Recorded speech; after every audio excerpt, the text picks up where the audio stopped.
En l'an 2000, dans un petit quartier de Belleville, non loin d'ici, une quinzaine d'habitants décident de partager un repas convivial pour mieux se connaître et mieux vivre ensemble. N'étant pas les seuls à vivre dans ce quartier, ils décident de mener une enquête sur les besoins et les envies de tous ces gens. Ils constatent alors que les habitants sont en demande d'apprentissage du français pour les adultes et d'accompagnement scolaire pour les enfants.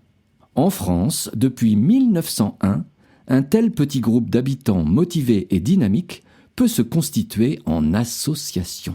Mais qu'est-ce qu'une association ?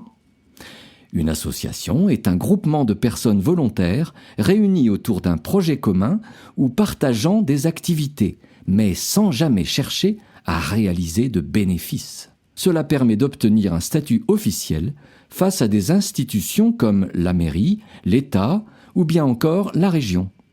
L'association garde son indépendance, elle peut recevoir et utiliser de l'argent public pour ses actions. On appelle ça des subventions. Revenons-en à nos habitants, qui décident d'appeler leur association Archipélia. Que doivent-ils faire pour officialiser cette nouvelle association ? Ils doivent définir clairement son rôle, ce qu'elle propose et la manière dont elle s'organise.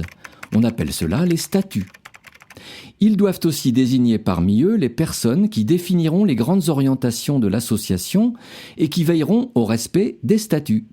Ce sont les membres de ce qu'on appelle le conseil d'administration, composé d'une dizaine de personnes qui, à leur tour, désignent parmi eux un bureau, composé au moins d'un président, d'un trésorier et d'un secrétaire.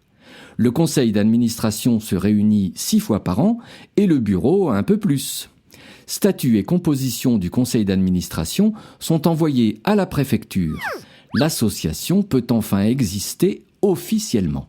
Suite à cette démarche, les fondateurs ont trouvé un local et ils ont bénéficié de subventions pour louer le local, acheter du matériel et rémunérer les premiers salariés.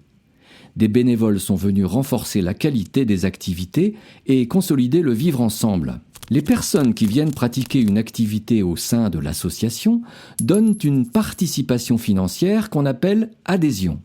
En faisant cela, ils deviennent des adhérents. Toute autre personne soutenant l'action de l'association peut adhérer. Afin de dresser un bilan des activités annuelles et de certifier la bonne tenue des finances de l'association, une grande réunion organisée par le conseil d'administration est proposée chaque année aux adhérents. C'est ce que l'on appelle l'Assemblée générale. Lors de l'Assemblée générale, les adhérents votent pour valider le rapport moral, c'est-à-dire les activités passées, le bilan financier et les nouvelles orientations. Ils élisent également les nouveaux membres du conseil d'administration. Mais comment peut-on devenir membre du conseil d'administration ? Être membre du conseil d'administration, c'est poursuivre l'énergie du groupe d'habitants initial et s'assurer que l'esprit associatif est préservé.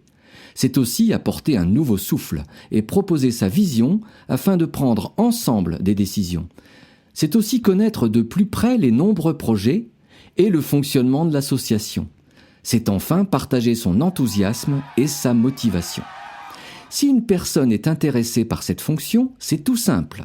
Elle doit le faire savoir à l'association et obtenir le soutien d'au moins 3 membres du conseil d'administration.